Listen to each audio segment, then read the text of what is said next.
સંધાન all Gujarat integrated classroom સેટેલાઇટના માધ્યમથી જોડતી કડી એટલે સંધાન। नमस्कार। आज ज्ञान मंच के कार्यक्रम में ज्ञान का विस्तार करने के लिए, ज्ञान का प्रत्यार्पण करने के लिए और ज्ञान में वृद्धि करने के लिए हम यहाँ पर एकत्रित हुए हैं। आज ज्ञान मंच के कार्यक्रम में संशोधन जैसा एक गंभीर विषय जो विद्यालय से लेकर और उच्च शिक्षा तक माना जाता है और उसका ध्यान रखा जाता है। आज हमारे साथ EDI entrepreneur development of India के associate faculty doctor Awadhesh Jha हमारे साथ इस विषय पर प्रकाश डालने के लिए उपस्थित हैं। तो आज हम ख़ास तौर से संशोधन के विषय में हम चर्चा करेंगे। इससे पहले कि मैं मूल विषय पर आऊँ, झा साहब, मैं आपसे एक ख़ास समस्या के बारे में मैं आपसे चर्चा करना चाहता हूँ। समस्या मूलतः ये है, कई बार देखा गया है, हमेशा जब रिज़ल्ट निकलता है, हर साल हम देखते हैं कि लड़कियों का पासिंग परसेंटेज हमेशा बॉयज़ के कंपैरेटिवली ज़्यादा होता है। बॉयज़ का पासिंग परसेंटेज हमें देखने को कम मिलता है। हर साल ऐसा रहता है। वो बात एक समझ में नहीं आती है कि हर साल ही ऐसा सिनेरियो क्यों रहता है। बॉयज़ ऐसा क्या है कि जिसमें वो थोड़ा सा पीछे पड़ जाते हैं लड़कियों को मात देने में इस क्षेत्र में। लेकिन इसी के साथ अगर हम कॉम्पिटिटिव एग्ज़ाम्स की बात देखें, चाहे इंजीनियरिंग हो, चाहे मेडिकल हो, चाहे IAS हो, PCS हो, GS हो, एडमिनिस्ट्रेटिव सर्विसेज हो, उसमें मूलतः बॉयज़ बाजी मार लेते हैं। इन सब की चीज़ों को समझने के लिए हमें क्या करना चाहिए, कैसे समझ सकते हैं हम इन चीज़ों को, झा साहब? Well, it's a good question. And जैसे आपने कहा, ये बात तय है और देखा भी गया है कि लड़कियां हमेशा टॉप कर जाती हैं, चाहे वो बोर्ड का एग्ज़ाम्स हो, यूनिवर्सिटी एग्ज़ाम्स हो। तो it has been found that the girls they score well and they do well. Well, to understand this thing we need to go for research. इसके लिए हमें अनुसंधान यानी कि संशोधन क्या है वो समझना पड़ेगा, और इस चीज़ को तह तक पहुंचने के लिए हमें इसके लिए भी एक अनुसंधान यानी कि संशोधन या कि रिसर्च हमें करना पड़ेगा। इसके ये संशोधन है क्या? संशोधन मूलतः उसका अंग्रेजी शब्द रिसर्च है। जी, आप स्लाइड पर भी देख सकते हैं। रिसर्च ये ओरिजिनली फ्रेंच वर्ड है, और ये फ्रेंच वर्ड रिचर्ची है। रिचर्ची पर से ये शब्द रिसर्च आया है। हम अनुसंधान पर आगे जाएं उससे पहले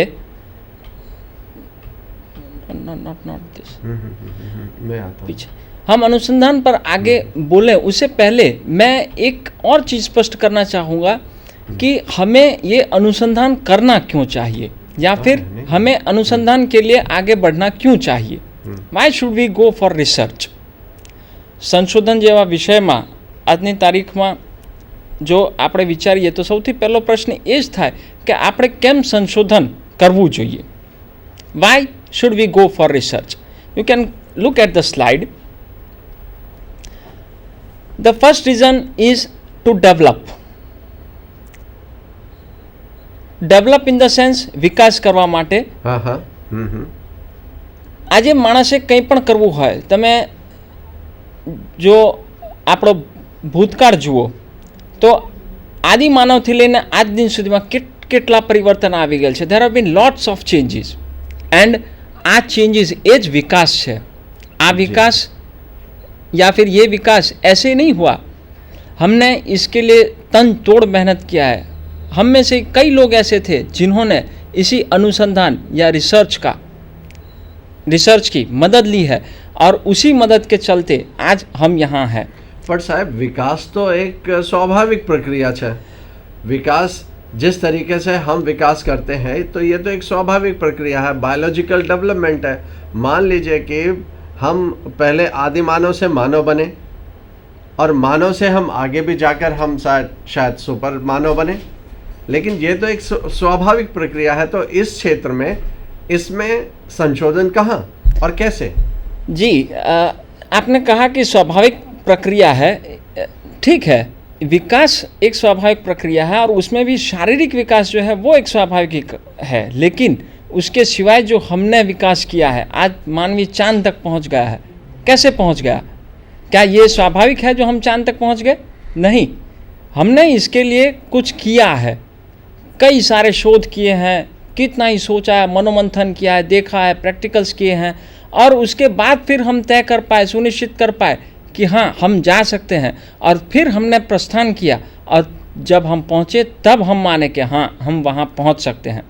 आज बहुत अच्छा। तो आपकी बात से मैं एक बात ये समझ में आती है कि जो मानव ज्ञान के समझ में जो विकास करता है, तकनीकी के क्षेत्र में जो विकास करता है, अपने जीवन को बेहतर बनाने में जो विकास करता है, उसमें संशोधन की आवश्यकता होती है। जी बिल्कुल, बिल्कुल सही। और संशोधन मात्र इतना ही नहीं, हर जगह हम उठने बैठने से लेके आज तक कई लोगों ने कहीं पर भी खूब सारे संशोधन किए हैं और उसी संशोधन का यह परिणाम है कि आज हम इस कुर्सी पर इतनी अच्छी तरीके से इस कैमरा के सामने, इस टीवी पर, स्क्रीन पर और यहाँ एक स्टूडियो में बैठे हुए होने के बावजूद भी हम कई लोगों के सामने हैं। ये भी संशोधन का ही एक स्वरूप है और एक उसका फल है। बहुत अच्छी बात है। ये बात मुझे बिल्कुल समझ में आ गई कि संशोधन क्यों चाहिए। एक मूल रूप से हमें विकास करना है, विकास की ओर बढ़ना है, मानव जीवन को सुंदर व्यवस्थित बनाना है।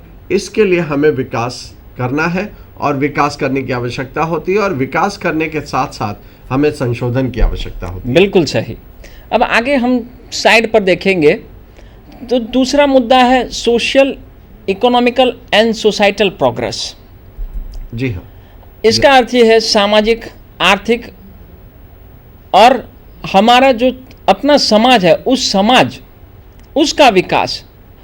समाज को हम सिर्फ इधर तक तय नहीं करते कि मैं ब्राह्मण हूँ तो सिर्फ ब्रह्म समाज, लेकिन हम जहाँ रहते हैं, हमारा एनवायरनमेंट, अगल बगल, हमारा पर्यावरण जो बोलेंगे वो पर्यावरण, मात्र पर्यावरण नहीं, इसके अगल बगल हमारा राज्य, हमारा देश और इंटरनेशनली अगर जो हम जाते हैं तो इंटरनेशनल लेवल तक सब कुछ इस सोसाइटी में आ जाता है।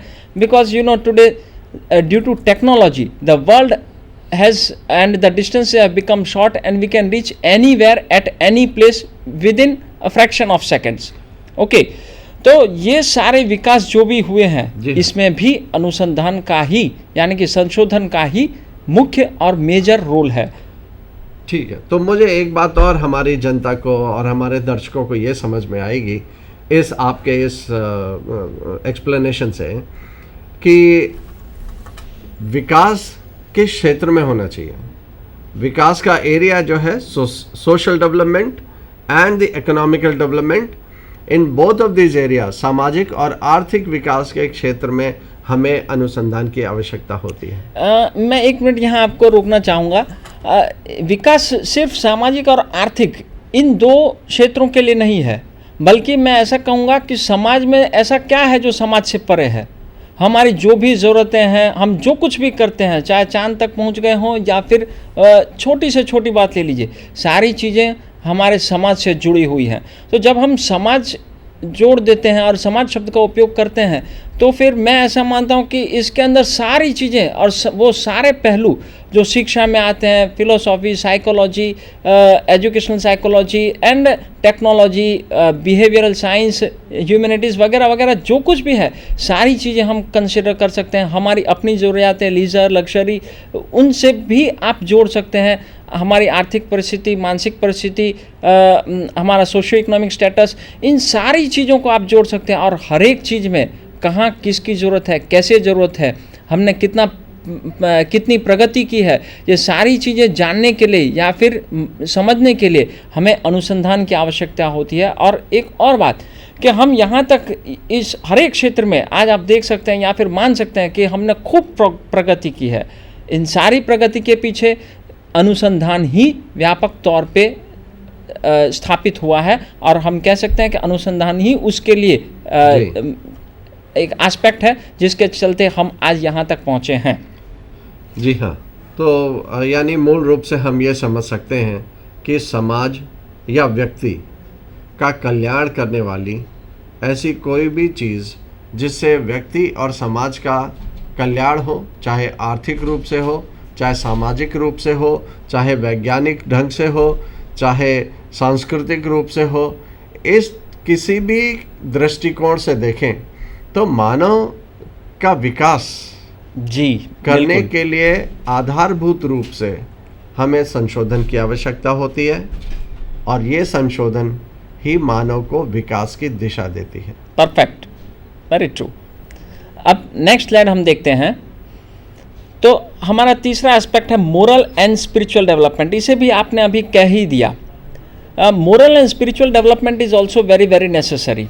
आज संशोधन से आज हम देखते हैं कि हमारे समाज में हम सारे लोग टीवी पर देखें, फिल्मों में देखें या हमारे अगल बगल देखें, तो हम ये मान कर चलते हैं कि आज मूल्यों की कहीं ना कहीं कुछ कमी हमें महसूस हो रही है। बिल्कुल सही कह रहे हैं आप साहब, बिल्कुल सही है। आज इसके पीछे क्या कारण है, इसका पतन क्यों हो रहा है, ये और इन मूल्यों में भी कुछ विकास किया जा सकता है या नहीं, ये सारी चीज़ें जानने के लिए भी अनुसंधान, रिसर्च जो है वह हमारे लिए बहुत उपयोगी होता है।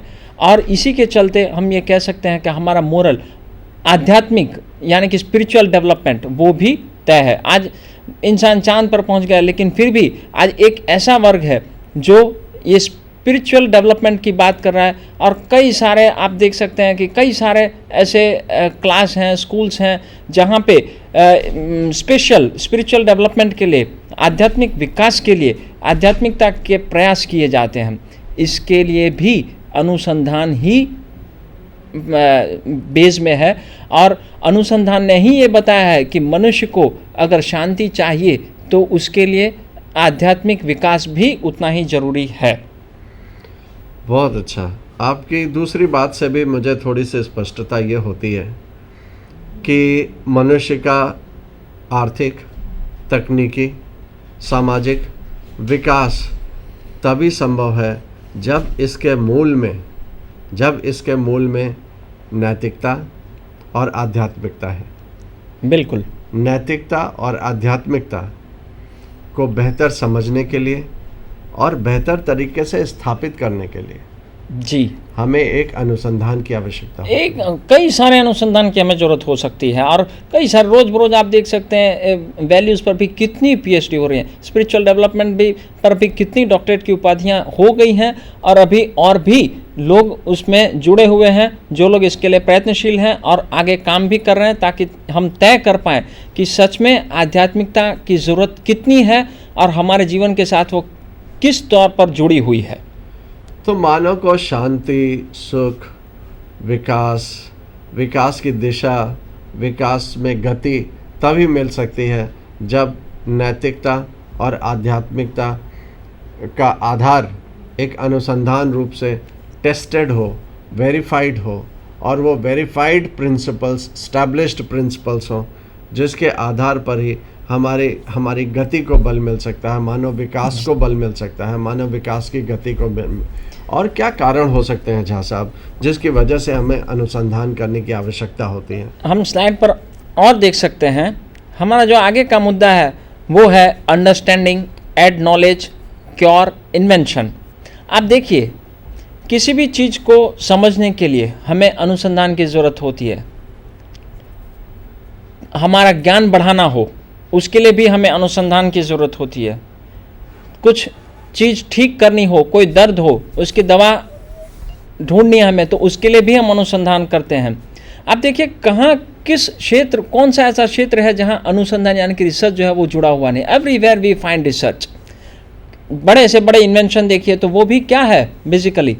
आज किसी ने रेबीज़ डिस्कवर रेबीज़ के लिए कोई दवाई यानी कि वैक्सीन अगर जो इन्वेंट किया है तो वो भी एक अनुसंधान का ही परिणाम था और वो भी एक अनुसंधान का ही फल था। कहने का मतलब मेरा ये है कि अनुसंधान इतना व्यापक है कि ऐसा कोई क्षेत्र नहीं है जहाँ पर हमें अनुसंधान की ज़रूरत नहीं हो या फिर हमने अनुसंधान नहीं किया हो, चाहे कैंसर हो, टीबी हो, मलेरिया हो, कुछ भी हो।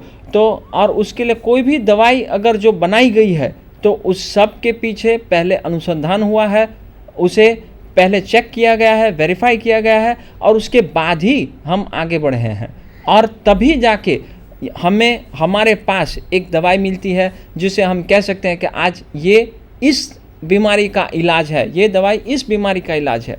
और आप देखिए कि इसी से हमें क्या होता है, हमारा ज्ञान भी बढ़ता है। आज ज्ञान बढ़ाने के लिए संशोधन की कितनी ज़रूरत है।